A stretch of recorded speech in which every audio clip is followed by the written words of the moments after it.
Thank you. Well, yeah, it's so awesome to see everybody here. Thanks for braving the weather and making it out. I promise today is going to be full of just amazing, incredible information from you.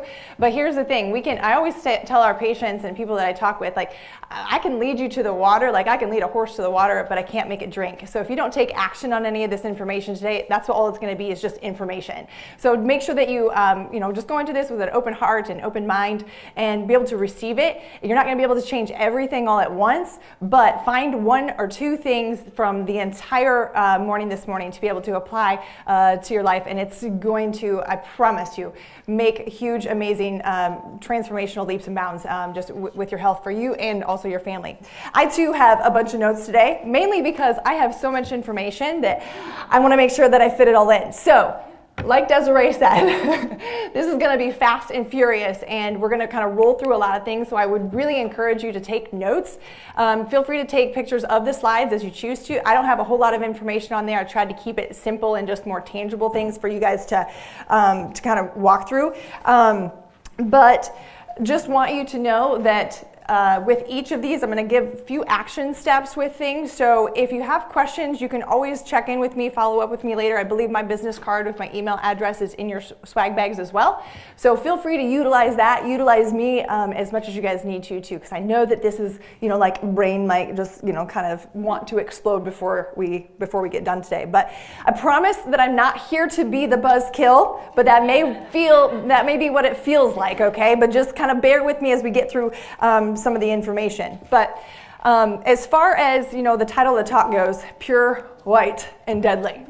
Okay, I don't want you to get any understanding or ideas of what that might be like, but we are specifically talking about sugar. And I wanted to just point out that back in the 1970s, there was some really great research that came out from Harvard University about sugar and the effects, that it has on our health. But then things kind of went all to crap when the sugar industry was paid off some of those Harvard scientists to basically cover up some of the research that they were finding and put out some false research, really telling us why maybe sugar wasn't as bad for us as they thought. So that payoff actually ultimately led to about 2 to 3 decades of giving fat the bad rap. I'm sure some of you guys have heard that. I see some heads nodding too. And I should tell you too that the more interaction and feedback that I get from you guys, the more information and excitement you're going to get. And I promise it's going to be more enjoyable for everybody. So I appreciate those head nods too. But we kind of had that fat phobe craze is kind of what I like to call it. Everybody was afraid of fat because they thought that that's what was causing a lot of our diseases that were just coming out. And ever since then, we've really been fighting to get the truth out. So sugar, can't get enough of it, right? But I will tell you that it's not your fault. It is actually addictive, okay? When you start cutting out sugar, the brain actually takes some effects of somebody that was addicted to a drug. And in this instance, they're kind of comparing it to cocaine and how it lights up, how sugar lights up the brain. You can see a very similar area and a way that a recreational drug would be as well. So I was going to go into this really giant, long explanation on why this happens, and then I realized that y'all probably don't geek out on this information as much as I do, so I thought I'd kind of spare you some of those details. But basically, here's one thing that you need to know. There's a little hormone called leptin. Okay, and this hormone is in charge of telling your brain that it has had enough, okay, or that you are full and to stop eating and to go use the energy, that you do have. When you have excess sugar in your system, the sugar actually blocks the leptin from reaching the brain, okay, and doing its job there. So it's like the sugar is grabbing the ankles of, the leptin as it's trying to reach the brain and pulling it back down. So it literally stops it from getting there. Slowing that process down. So we never get that feeling of, oh, I've had enough when we eat sugar. We just want to keep eating more and more and more and more of it. Sugar, like I talked about, is similar to cocaine because it releases the hormone dopamine, okay, that is in much the same way that a recreational drug would do that. So how would we get addicted? So sugar is called kind of the silent killer because if you eat a lot of it, yeah, there's some bad things that can happen, especially if you got already, you can go into sugar comas and those type of things too, but for most people, that's probably not going to happen, okay?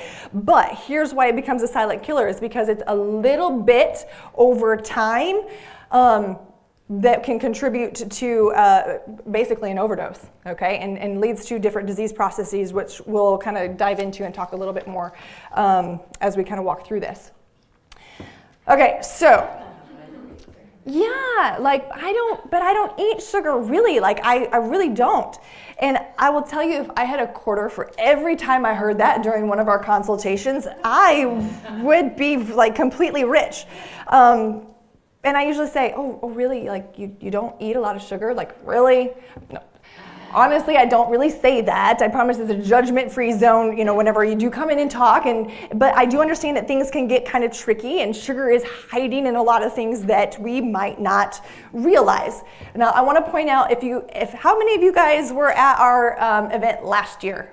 Last January, February. Sweet. Okay, so this is awesome because this is kind of like the 2.0 version or the part 2 version of what Dr. Nish did last year. So those of you that weren't there, or even if you were, it's good to go back and listen to that again as a refresher. You can find that on our EP True Chiropractic Facebook page. No, you can't. You can find it on our YouTube channel. And I'm sure we can post it on our Facebook page, but find it on our YouTube channel. And he does an amazing job of, talking about, the hidden sugars and where to find them, what they come from and all of that good stuff. So I'm not going to spend a lot of time going through all of that. And I'm not going to talk about artificial sweeteners either. We would be here for another 3 hours if we, did talk about that one too. So what I'm going to do is just break down the types of sugar that I'm going to refer to specifically today in our talk and how it's processed in the body, okay? So we're going to focus on what I would call added sugars, okay? Yes, there's sugars, in some of the healthier foods that God gave us, some of our fruits and other healthier things. But most of the time when you eat those foods, those also come with nutrients, fiber, and lots of other things that help your body break it down, and you can actually utilize the nutrients a lot better to benefit the body. So unless you want to be here for an extra 3 hours again, we're just going to keep our brain focused on just the added sugar part of it, okay? So let's take a look at what that might look like. I heard some gasps. This is true, and this might not even be a full list of everything that we need to be looking for. It doesn't include those things that turn to sugar a lot of times either. And like I said, we'll rewatch the talk from last year. Dr. Nish discusses that. But you do have this in your folders too, so I do want you to reference this. Basically, anything that has a food label on it, you have the chance of finding one of these guys, okay? So, does an apple have a food label? Mm-mm. No, okay. Does a banana have a food label? No. Does kiwi have a food label? No. Okay, so yes, they all contain fructose and glucose, which we'll talk about here in a minute, but since they don't have a food label on them, I'm not as concerned about those guys, okay? So, disclaimer though, if you do have a disease process, there may be some modifications that we need to make with some of those things for a period of time as we allow the body to heal. But for right now, we're just going to assume that those are going to be okay, and these other things where we find these words added is going to be much worse. Okay, do we all agree on that? Agreed. Okay, perfect. Thank you. Okay, so that list is in your folder. When you are shopping at the grocery store or you're shopping through your pantry and your refrigerator, when you go home, I want you to start familiarizing yourself with these words, okay? And let's see if we can start switching some of those out and finding better options. The first key is to actually realize how much sugar that we are getting in when most of you said earlier, yeah, I don't really eat sugar, okay? So this might be a good wake-up call for you, all right? This list actually came from, you guys might want to write this down, a good resource called sugarscience.org. They've got so much information on there about sugar and everything sugar, okay? What I love about them is they do a good job of having non-biased research, meaning all the research that is out there, they do take a look at it. Who's funding it? If somebody from the other industry is funding it to make it look better, they do take that into consideration. So I do feel comfortable kind of sending you guys here. It's basically based out of the University of California, San Francisco. So check out their website. They've got a whole bunch of information that if you guys want to dive into this a little bit deeper. Just as a reminder, added sugar is hiding in about 74% of your packaged foods.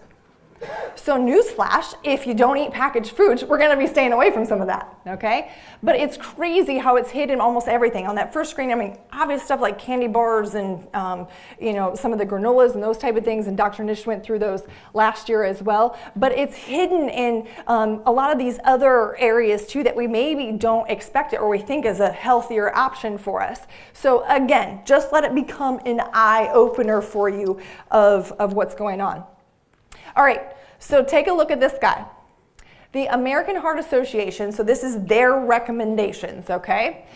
They recommend for daily added sugar intake. For children under 2 years old, how much? If we took a look at some of the formulas and other things that we're feeding them, the juices, those type of things, I promise you there's sugar there, okay? For children, 2 to 18, okay? How many do we have there? 6. Okay, same thing for adult women and adult men, a little bit more. Now, just so you know that these are recommendations and actually should probably read 0. Like we don't really need any added sugar, okay? But these are just some guidelines so to try and keep you from getting completely out of control, okay? I wanted to show you guys this as kind of a good little clue or a tool to be able to visually see how much sugar is in your foods. So if you want to take a picture of this, you can. You can also Google this and find this online. But for every teaspoon of sugar, there is 4 grams. All right. So if you look at your food label and you see, okay, this has 18 grams of sugar. You find where 18 is on the spoons. Okay. Find where 18 is. How many teaspoons of sugar are in that one thing? 5 teaspoons, okay? Does that make sense? So this would be kind of like I said, an eye-opening tool that you guys can use, because can you imagine just like, you know, instead of eating the food, like eating 5 teaspoons of sugar, like nobody would do that. Well, maybe I did that when I was, you know, eating my Cheerios when I was young, or not Cheerios, but my frosted, no, not even my Frosted Flakes. What am I thinking? Rice Krispies. That's what I was talking about. I mean, seriously, how many of you guys dumped the sugar on there? And I didn't even really drink the milk, but like since the milk was all sugary, I would drink the sugary milk. I mean, it was just gross. You had it didn't even dissolve. Anyway, thankfully, I know better now, and my children don't do the same thing. You know, I'm sure that they do that when I'm not looking. But, all right, so here's where we got to ramp things up a little bit. I'm so thankful that I got you guys early so that your brains aren't full and you can absorb some of this stuff, okay? So here we go. Before we get into specifics on the effects in the body and what sugar actually does, I want to take a second and try to understand how glucose and fructose are processed and how excess fructose can become a danger, okay? All right, here we go. Trying to keep this complicated thing a little bit simple here. Sugar comes into your body in the form of glucose and fructose, okay? So we understand that. Glucose, you need to know, is the energy of life. Every single cell on the planet needs glucose for energy, okay? It's so important that if you don't ingest it, your body's gonna make it anyway from, you know, different tissues and that type of stuff. So digestion actually starts in your mouth. As soon as a food hits your tongue, that's when it starts that breakdown process. But again, to save you 3 hours, I'm going to skip ahead a few steps, and we're going to start when to the point where the food is in your digestive system, and it actually comes out of the digestive system in the gut through the portal vein right to the liver. Okay, so it's coming through like there's a vein right here that comes up to the liver. Okay. So with that, if the liver needs energy, the liver will put the glucose that is passing through, or it will pull the glucose that is passing through the liver to fuel itself, okay? If the liver has enough energy, Okay, and most of the glucose will pass the liver and go straight to the rest of the body. So it bypasses the liver, goes straight to the rest of the body, and gets used by other systems, tissues, and organs of the body as well. Okay, so body's pretty cool in how it knows, how to do that and when it's got enough and those type of things. Here's the tricky part: fructose, when that comes through, it starts the same process. Okay, but then when it reaches the liver, it meets a special enzyme that's hanging out in the liver, okay? And that enzyme is always, the on switch is always on, okay? So the enzyme is always on. And that enzyme will cause the liver to take any fructose that it can get its hands on, okay? So it kind of like becomes a hoarder, okay? And it starts taking any fructose that it can. Kind of sounds familiar what we do at Thanksgiving time, right? When like we're so full, but we just keep eating anyway. So think of the liver and the enzyme, in that effect. Very little fructose will ever leave the liver. Okay, so it's going to hang out in the liver, and it will never usually get used by the rest of the body. So when fructose overloads the liver, the body needs to do something with it, okay? The liver is already full, but the enzyme, again, is telling it, don't shut off. Like, we need more of this. We need more of this. And the enzyme basically, like we talked about before, turns the liver into a hoarder. The liver has no choice to turn the fructose into, any ideas? Fat. Oh, you guys are a smart group.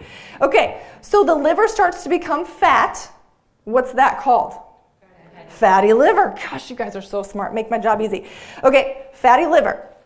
Now, what caused the fatty liver? Was it the fat? There's the fructose, the sugar. Okay, so remember that. We'll use that later. When you have loads of fat being stored in the liver, it leads to more fat headed out into the bloodstream. Okay, fatty liver, fat goes out of the liver. When more fat heads out into the bloodstream, what do you think it leads to? Tricky. Increased cholesterol and increased triglycerides, right? Okay, what caused that elevation? Was it the fat? Sugar. It was the sugar. Okay, so what myth did we just debunk there? It's not caused by the fat. Very good. Okay, so eating fat is not the direct cause of your elevated lipid numbers. So those of you that have elevated lipid numbers, remember that. Dr. Street last year also did an amazing job of really explaining the cholesterol conundrum and went into depth on that too. So again, would encourage you to go back and watch some of that as well. Okay, are you guys following me? Yeah. Your head spinning? Yeah. A little bit? Okay. One more thing. Okay, when the liver turns fatty, that also decreases our insulin's ability to do its job. Okay, the pancreas kicks out this insulin to help your body burn and balance blood sugars. Okay, so just know that that process also slows down too. All right. Whew. Now that we got through all of that, let's go ahead and take a look at some of the toxic threats of excess sugar and what that process leads to and causes in our bodies. Okay, so I'm just want you to hear me out. I'm not trying to help you diagnose yourself with anything. Just know that I would never give anybody a diagnosis, but I just want you to ask the question, could some of the symptoms that you are currently having, okay, symptoms, issues, problems, whatever those are, could they be caused by excess sugar? Okay, just plant that in here, okay? And I want you to know that there are many things that you can do to bring overall support to your body. But for time purposes, I want you to just, I'll give you a couple things. So this is going to be standard for all of these. One, it's going to be, you got to reduce the sugar. For all of these, I'm not going to say that again. We'll say that now. Reduce all the sugar to help with all of these. The other thing too that would be, to fix the gut, okay? So a lot of these processes, how your body's absorbing and digesting things are gonna be controlled by your gut too, so fixing the gut will help all of these as well. So I am happy to sit down with any of you, kind of to determine some of these things and help you navigate through that, at any time as well. Here we go, immune system suppression. All of these viruses and bacteria that seem to be going around right now, guess what? Your body is meant to fight those, okay? If your immune system is strong, your ability to reduce the length of time that you are affected by a bacteria or a virus actually goes down.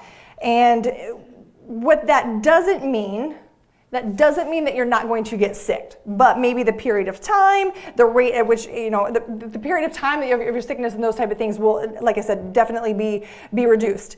And your body's rate to fight the infection is going to be a lot stronger too. Now remember that if you've had sugar, maybe you guys didn't know this, there's actually a thing called a neutrophil response. Okay, and that neutrophils are the type of white blood cells that respond to infections, injuries, and different types of stress. So when you have sugar, your neutrophil response decreases for up to 5 hours. Okay, so those cells are basically in a sugar hangover, and they aren't very effective until they recover.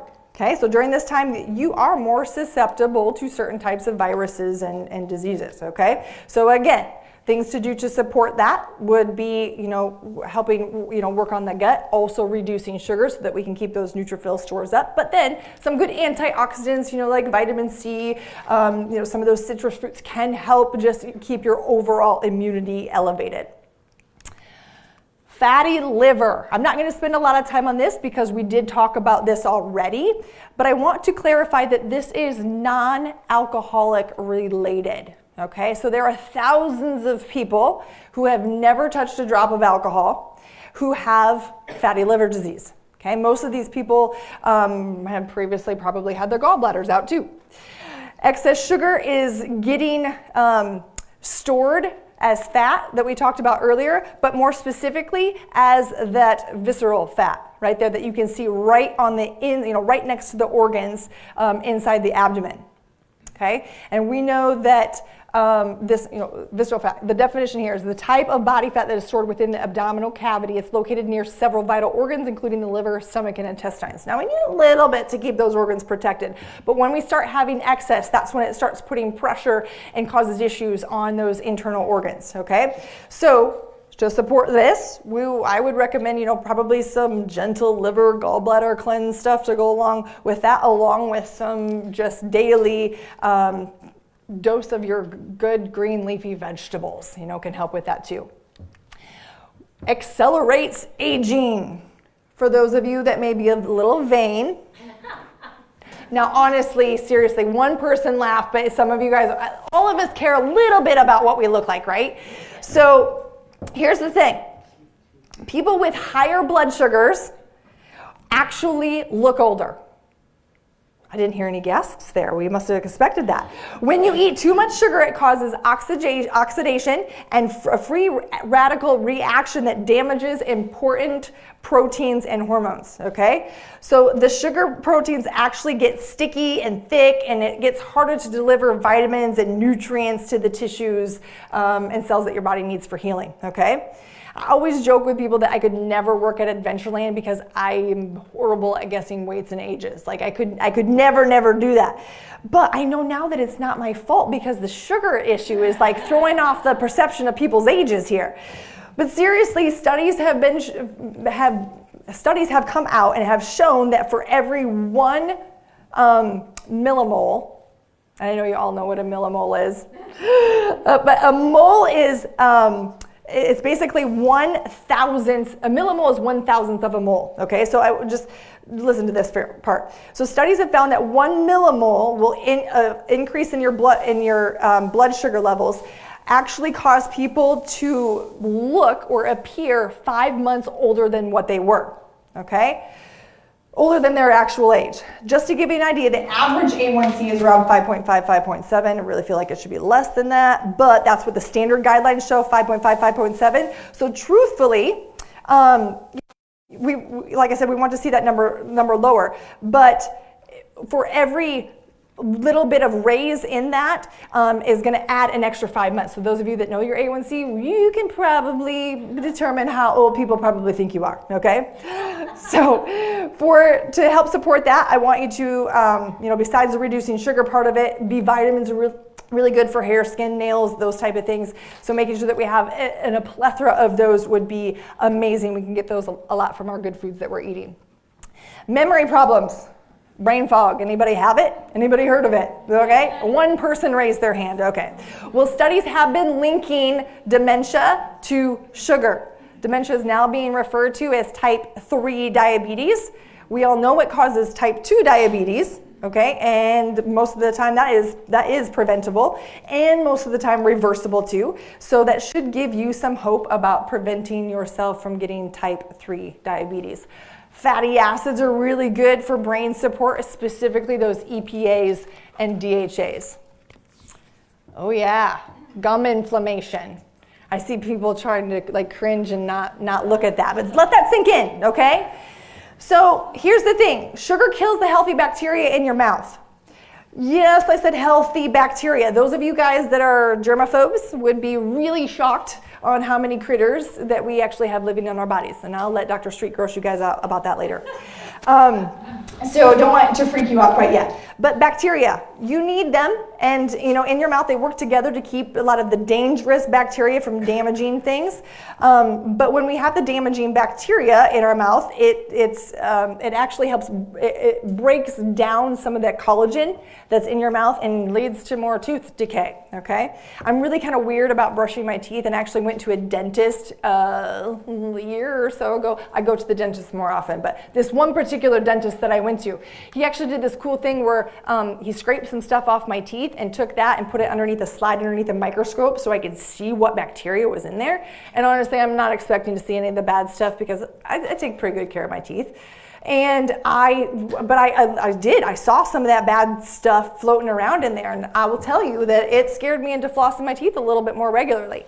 I can't promise that I've still stayed up with that, but definitely something I think about on a regular basis. Here's the other problem with teeth. Guys, that's where we talked about earlier, digestion starts here, so we want to make sure that you got to keep your teeth. Anybody that I've ever talked to that has dentures, they just don't work quite the same. You're not chewing the same. You're not, which leads to, maybe you're not digesting your food the same, those type of things. So save your teeth, please. But by reducing sugars, and actually guys, somebody got a great book that they're going to get to read here about dental health too. Yeah, kind of fell off the wagon on that. But anyway, bottom line is save your teeth, okay? Great minerals, greens, crunchy, hard crunchy vegetables are really good for teeth health too. And of course, just drinking regular water is gonna help flush some of that stuff out as well. Vitamins, minerals, deficiencies definitely get robbed when we eat too much sugar. Okay, so sugar lowers and slows down the absorption of all of that stuff. And like we talked about, it literally does rob it. For every molecule of sugar that you eat, your body has to have B vitamins, chromium, selenium, zinc, etc. to break down that one molecule, okay? So what happens is your body just did a whole lot of work just to break down that one molecule, and what are you getting from it? Like nothing. There's not really much of a nutrient value when it comes to sugar. So eating empty calories, you end up just wasting a lot of nothing. And what will happen is your body will continue to rob the minerals and nutrients that it needs. So like you're dipping into your savings account, okay? And pretty soon you start dipping into your savings account and then you have nothing left in your savings account anymore, and then your body will go into tissues and bones to kind of rob from that too, to make sure that it keeps important systems functioning. So eat the rainbow. Okay, as we talked, as you can see here, eat the rainbow. Greens, minerals, multivitamins are really essential. I think maybe one of our guest speakers last year talked about, how just the foods that we can eat nowadays aren't even the same nutrient value just because of how they're being raised and how the quality of the soil too. All right, here we go, the C word. I know that this is a scary one for some people. But before you start going to blame cancer, you have to understand that many cancers are lifestyle induced and can be prevented, okay? Oftentimes the cancer is a defense mechanism for the body to maintain survival. And believe me, I'm not defending cancer, but know that it's not a virus. It's something that you can't catch this thing, okay? And I think that many of us give the C word way too much power.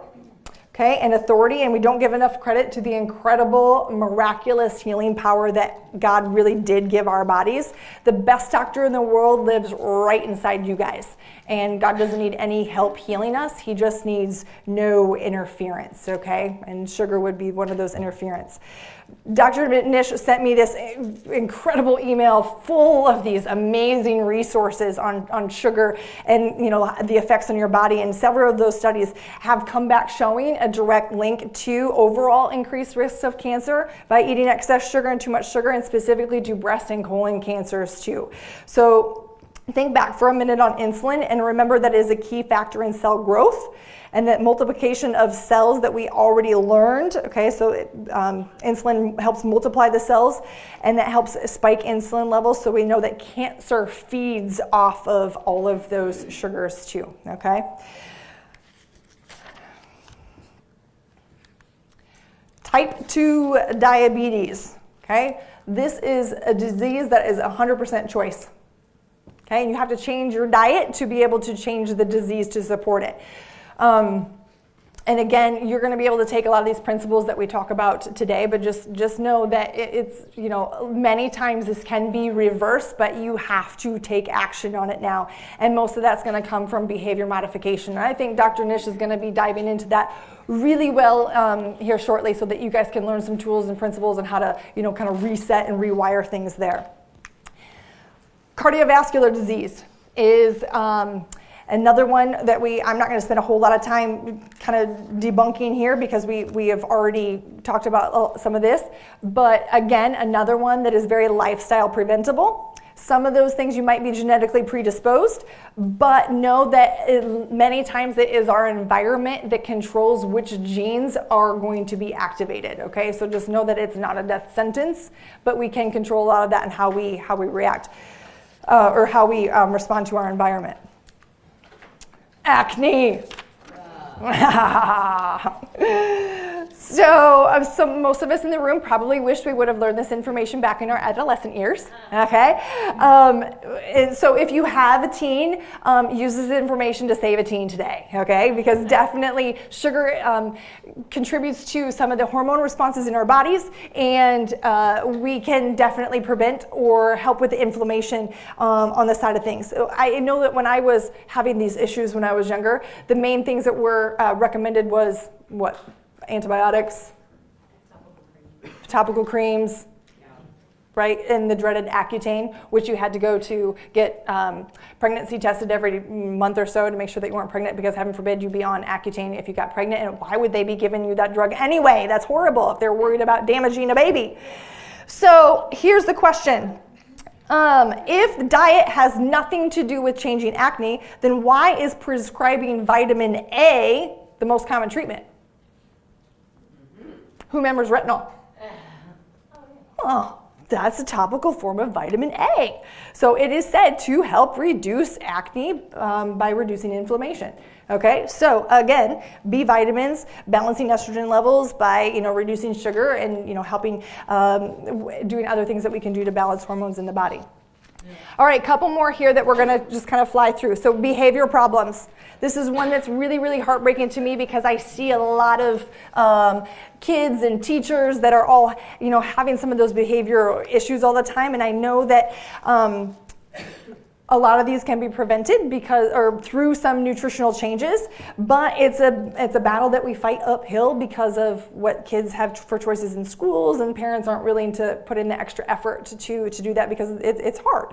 So unfortunately, we have kids and adolescents and adults walking around with bad guts because of the standard American diet. And a bad gut doesn't allow the system to produce serotonin and dopamine the way that it is supposed to. So your gut actually, when it's healthy, it houses up to about 90% of your serotonin and 60% of your dopamine. So making sure that that is healthy and regulated will definitely contribute and support against anxiety, depression, and different forms of behavior problems. All right, really quickly, Candida. Okay, this is basically like a bacteria infection like yeast, and It can be found in many areas of the body, most commonly probably found in your gut. And it's kind of like a parasite where it robs your body of nutrients, and sugar actually feeds it and ferments it and produces, alcohols. And it's like literally having a wine factory in your stomach. So just like alcohol, the product or the byproduct of this damages the brain and slows down cognitive function and damages the liver. Okay, so definitely supporting with gut health, with Dr. Street we'll talk about later, is going to be something to help combat this. And then finally, fertility issues. I know that this is like a raging epidemic right now. I have many friends who have been trying to have babies or get pregnant for many years. But the question, or research has shown, and the question to ask is, is sugar a cause of that, or contributor? For female, studies have shown that it contributes to polycystic ovarian syndrome, PCOS. And for men, it actually impacts sperm motility, so can help damage things there. So who knows, maybe your friends that are struggling with this, maybe the one thing that you can share with them is just, hey, try to reduce sugar a little bit and see what happens. It's amazing on how well the body wants to work when we start giving it the right things. So the definition of food: material that contains essential nutrients which are assimilated by an organism to produce energy, stimulate growth, and maintain life. Sugar does not fit into that category, okay? So know that this is truly what real food is. All right, and then very quickly, I want you guys to snap a picture of this, just some general healthy nutrition tips. Make sure that you have a big why and a reason of why you're making these changes, so that when those days are a little bit harder or more difficult, you can stick with it. Think of food as fuel, okay, and your sustenance to survive. And the more healthy, nutrient-dense options that you can get, the better. Shopping the outside of the grocery stores. Take away more unhealthy items, so gradually replace things. Spend time planning and shopping, and keep a food journal, because then you can really see what's going into your body. We talked about finding the root cause. A lot of times that's connecting with some of the emotional stuff that is maybe tagged to some of those behavior problems that you do have. So there's a lot of information out there, what to eat and what not to eat, and know that it's really overwhelming. So I want you guys to know that I want you just to make small changes, kind of keep it simple. Take one thing at a time. I want you to pick one thing that you can feel like you can have confidence in changing, and then stick with it. And once you've mastered that, go with the next thing. Don't pick the hardest thing. Pick something simple. And I know Dr. Nish is a big supporter of, just looking at what you're drinking. Change what you drink. If you're drinking a lot of that during the day, look at what that is. And just a lot of times we can make huge monumental changes when we just start switching that out. All right, and then lastly, we have an amazing, awesome resource. I know that your brain is ready to explode, but this is kind of like our 5 Essential Bible. It's going to cover much of what I just talked about, and then a lot of what you're going to hear the rest of the day today. But most importantly, it has a whole bunch of recipes in it. That's what everybody always asks me. Well, what do I eat? How do I make this food? This is a great resource for that. It has over 100 recipes in there. And it covers, different nutrition plans and protocols. Talks about the core plan and the advanced plan. For those of you guys that are on the Yoli carb cycling plan, the core plan is like the blue day, and the protein or the advanced plan is kind of like the orange day. Those of you guys that don't know the Yoli carb cycling plan, it's like a perfect marriage between both of the plans together. So this book is going to be an awesome, amazing resource. And then I want you to know that. We can help you at any time kind of sit down and decide what plan is going to be best for you based on where you're at with your health and what some of your goals are. Happy to meet with you anytime to do that. Lastly, you guys all should have gotten a little seed card on your seat. So go ahead and take that out. If you didn't get one, raise your hand and we can come around and find one for you. So we have some in the front row here. I think a couple in the back row had raised their hand. If somebody could help me get one of those for them. But I know that making changes is really hard, and many times it's difficult to convince yourself that you are worth it. And I want you to remember that each day you are planting seeds. Okay? Whether it is in your life or somebody else's life. There isn't a day that goes by that without a seed being planted. And oftentimes we don't ever get to see a seed sprout and grow. So consider it an amazing gift and blessing when you do have the opportunity to see those fruits be revealed through those seeds that you're planted. By you being on this side of heaven, many others have planted seeds in you. And if you weren't here, and if you never give your seeds the opportunity to sprout, you may never know the internal impact that you may have on someone else's life. So make yourself and your health worth the effort. If not for your sake, do it for others who have chosen to invest in you because you are worth it. Change is hard, but you are worth it. Thank you.